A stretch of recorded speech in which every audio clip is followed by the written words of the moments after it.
आप देख रहे हैं जेके सहारा न्यूज़ ऑनलाइन न्यूज़ चैनल।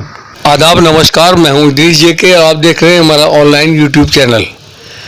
हमारा मकसद सिर्फ खबरें ही दिखाना नहीं, हमारा मकसद है सच्चाई आप तक पहुंचाना। आज हमारे साथ मौजूद हैं इमरान चौधरी साहब, जो पूर्व मंडल अध्यक्ष भाजपा पार्टी के कद्दावर नेता है, और आज इनसे हमारी मुलाकात हुई है। हम इससे जानना चाहते हैं कि ये आजकल जो इतने अच्छे काम इनकी चारों तरफ चर्चा हो रही है कि राजनीति को क्या मानकर चलते हैं। जी, हमारे चैनल में आपका स्वागत है। बहुत बहुत स्वागत आपका जेके साहब जी। और मैं आपके चैनल से माध्यम से एक बात कहना चाहूँगा कि हमारा मकसद राजनीति नहीं है। राजनीति का मकसद लोगों का जो है, जो करते हैं वो जानते होंगे, लेकिन हम एक सामाजिक लोग हैं और समाज की सेवा करने के लिए हम इसमें लगे हुए हैं। जी।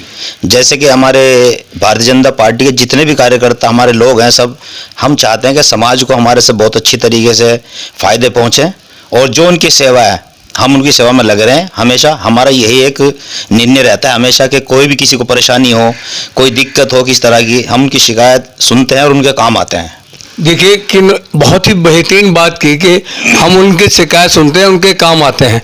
आजकल एक और चर्चा चल रही है झुग्गी झोपड़ी टूटने की। उसमें केजरीवाल जी कह रहे हैं कि मेरे उस टाइम में नहीं टूटी, ऐसा नहीं हुआ। इस उपलक्ष्य में आपका कहना क्या है? देखिए, वो एक राजनीतिक लोग नहीं है वो। मैं बताऊं आपको, वो क्या करते हैं, वो अपने एक रोटी सेकने वाली बातें करते हैं। क्योंकि उनके लोग जितने भी हैं सारे भड़काऊ बयान देते हैं, और वो जेल गए। आपको पता है घोटाला किया उन्होंने खुद। जिस सरकार ने अपने सरकार में घोटाला किया हो तो वो क्या सामाजिक सेवा कर सकते हैं और क्या वो हमारे देश को तरक्की पर ला सकते हैं? जब उनको ये मालूम है कि झुग्गी झोंपड़ी टूटेगी, भाजपा आएगी तो टूटेगी, वो सवाल करते हैं। मैंने उनको खूब अच्छी तरह से देखा, मेरे मोबाइल में भी मैं दिखा भी सकता हूँ आपको। लेकिन ये बताइए, जब उनको पता था कि झुग्गी झोंपड़ी टूटेगी और 15 साल से वो मुख्यमंत्री रहे हैं हमारे दिल्ली के, तो उन्हें झुग्गी झोंपड़ी वालों को मकान क्यों नहीं दिए पक्के? मैं उनसे एक सवाल करना चाहता हूँ केजरीवाल जी से। मतलब अपने टाइम में दे देना चाहिए था। 15 साल सरकार रही है तो झुग्गी झोपड़ी उनको हटा कर उनको मकान देते पक्के। जब वो कह रहे हैं कि हमें पता था भाजपा सरकार आएगी तोड़ेगी, लेकिन ऐसा कुछ नहीं कि भाजपा सरकार आई और तोड़ रही है। ये सब अफवाह है। जो रास्ते के अंदर हमारे रुकावट आती हैं, आप देखिए, चाहे वो मंदिर हो, चाहे वो मज़ार हो, चाहे वो किसी संस्था का कोई भी मामला हो, हम उसको हटाने की कोशिश भी करते हैं। दूसरी बात है कि जो अवैध चीज़ों को, लेकिन जो चीज़ें आप ये बताइए मेरे को कि हम रास्ता, जैसे हम रास्ते के अंदर अपना मकान बनाएंगे, बढ़ा कर आगे बनाएंगे, तो हम रास्ते के लिए हम थोड़ा बहुत जो भी आ रही है सामने वो तोड़ रहे हैं, बाकी कोई झुग्गियों का मामला नहीं है। ये सब अफवाह है और अवैध चीज़ों को हटाया जा रहा है। उसमें चौधरी साहब ऐसा भी एक सबूत देखने को मिला है। चांद बाग पर एक साइड में मंदिर था, एक साइड में मजार था, लेकिन वो रास्ते में आ रहा था। देखिए, उसको जो कोर्ट ने, देखिए मैं आपको बताऊं, ये सारी चीज़ें आप भी जानते हो जेके साहब, और सबको मालूम है कि ये आदेश कोर्ट से हैं कि जो भी अवैध चीज़ें रास्ते हमारे उनको हटाया जाए। और जी, ये अवैध चीज़ें हटाई जा रही है। कोई, मैं बताना चाह रहा हूँ कि हमारी कोई मुख्यमंत्री रेखा जी अपने लिए नहीं कर रही हैं। ये बहन जी ने हमारे लिए सबके लिए फ़ायदे की बात की है। और अभी आपका भजनपुरा का मज़ार भी हटाया गया था, मंदिर भी हटाया गया था। आप इसी पे देखिए ना कि ये कहाँ आप कह रहे हो कि भाई वो झुग्गी हटा रहे हैं, झोपड़ी हटा रही हैं। ऐसा कुछ नहीं है। वो सारी चीज़ें जहाँ पर आई अवैध हैं उनको हटाया जा रहा है, रास्ते साफ क्लियर करे जा रहे हैं। और राजधानी जैसे इलाके में, राजधानी जैसी शहर के अंदर इतना गंद मचा हुआ है, आप यकीन करना, जो सफाई का काम कर रही है उससे बेहतर काम मैं नहीं मानता अभी तक किसी मुख्यमंत्री ने करा हो। जो बहन जी कर रही हैं, रेखा गुप्ता जी कर रही हैं, बहुत खुश हूँ उसके काम से।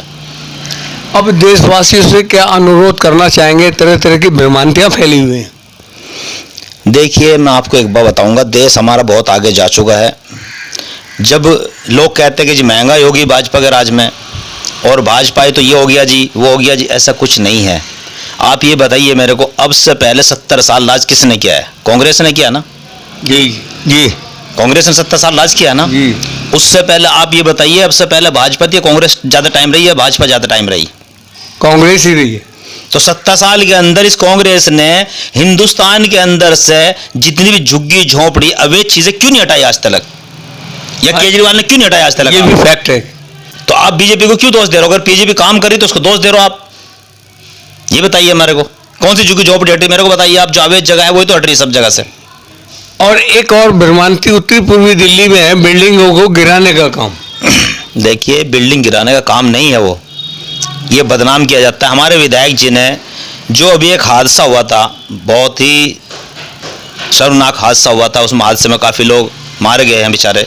पूरा मकान गिर गया था। मकान गिर गया था, वो थोड़ा मरम्मत की गलती से उनका गिरा है, लेकिन कुछ लोगों ने, बिल्डरों ने क्या किया यहाँ पर कि नीचे बेसमेंट और ऊपर 6-6 मंजिल और 7-7 मंजिल बनाकर बिजनेस बना रखा है। उनको ये नहीं पता कि जिस गरीब को आप ये मकान दे रहे हो, कल को उसके लिए नुकसान हो सकता है, उसकी मौत आ सकती है, उसकी मौत का कारण बन सकता है, उसकी ज़िंदगी खराब हो सकता है। एक इंसान की ज़िंदगी बहुत कीमती होती है, और विधायक जी ने, मैं कहता हूँ जितना भी अच्छा काम उन्होंने किया ये होना भी चाहिए, और हमारी सरकार के अंदर मैं उनका सराहना करता हूँ पार्टी का, और बहुत धन्यवाद करता हूँ विधायक जी का कि विधायक जी ने हमारे ये देखिए आप काम बहुत अच्छी तरह चालू कर दिए हैं। और ये जितने भी मकान हैं 7-7 मंजिल के, मैं कहता हूँ मैं भी इसके बिल्कुल विरोध हूँ कि 5 और 4 से ज़्यादा बनाना बिल्कुल अवैध है, और ये एमसीडी को मैं कहना चाहता हूँ कि इस पर ध्यान रखें और रोक लगाएं।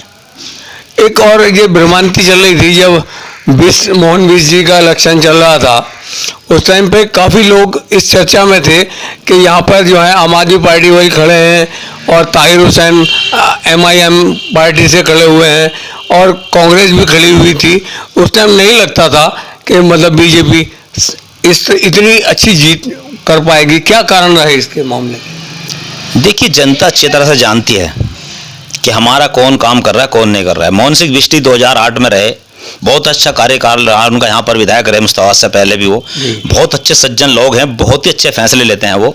मैं कहता हूँ कि ऐसे विधायक होने मुश्किल हैं, 5-6 बार के विधायक हैं हमारे वो जीते हुए, बहुत सुलझे विधायक हमें मिले हैं मुस्तफाबाद के अंदर, और इतने अच्छी तरीके से वो काम लेकर चल रहे। आप यकीन करना, मैं जानता हूँ, मैं दिल से उनको सलाम करता हूँ, बहुत बहुत धन्यवाद करता हूँ कि एक तो हमने उनको बोल दिया ये देखिए बस चल गई हमारे मेन रोड पर, हमारे मुख्यमंत्री जी बहन जी ने बस चलाई, सारी जगहों पर सुविधा हुई, हमारी बहनों को काफ़ी महिलाएं फ़ायदा उठा रही हैं। देखो हमारी बहनों को, हमारे बच्चों को ये फायदा होगा, घर से बाहर निकलती है उनको गाड़ी मिल जाती है, AC की बस में बैठ कर जाते हैं, रक्शाओं में धक्के नहीं खाने होते, ऑटो में धक्के नहीं खाने होते, बच्चे परेशान नहीं होते हैं।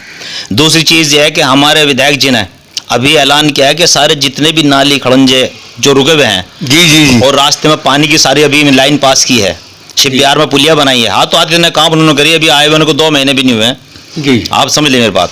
अच्छा, चौड़ीकरण का भी एक संदेश जनता में फैला हुआ है।